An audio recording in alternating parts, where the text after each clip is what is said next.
Новый опыт, новые знакомства и, конечно же, новые знания. В насыщенную программу мастер-классов под названием «Летние урбанистические практики» вошли интерактив и лекционный материал. За 2 дня у участников была возможность получить массу полезных знаний, которые они смогут применить на практике. Все, что нам говорили вчера и, думаю, будут говорить сегодня, было очень интересно.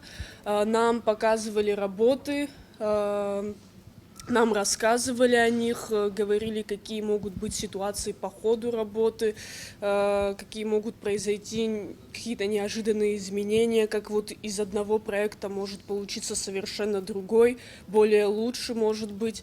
И это все было интересно слушать. Мы вчера прослушали 2 лекции, и вот на второй нам показывали интересные дипломные проекты по городу Сухум, и очень надеюсь, что в будущем, возможно, какие-нибудь из них осуществлятся.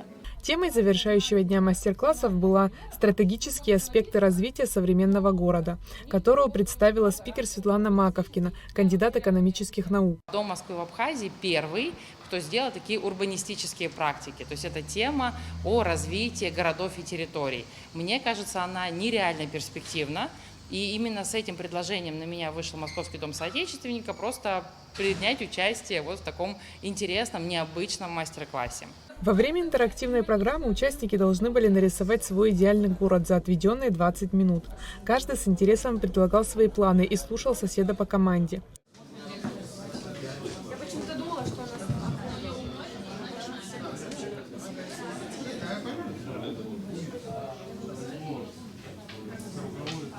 Завершающий день мастер-классов работали над образом будущего, а именно, каким люди здесь видят свой город, страну и как, на их взгляд, она должна измениться.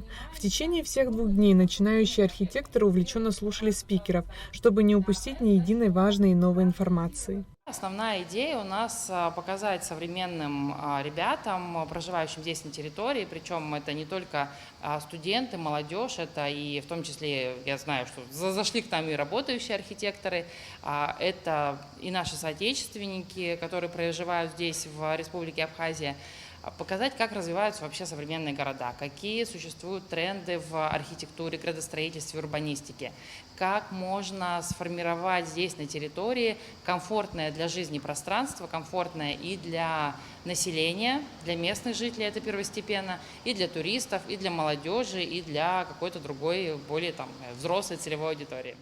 Каждый архитектурный стиль обличает города, придавая тому или иному зданию свой неповторимый вид.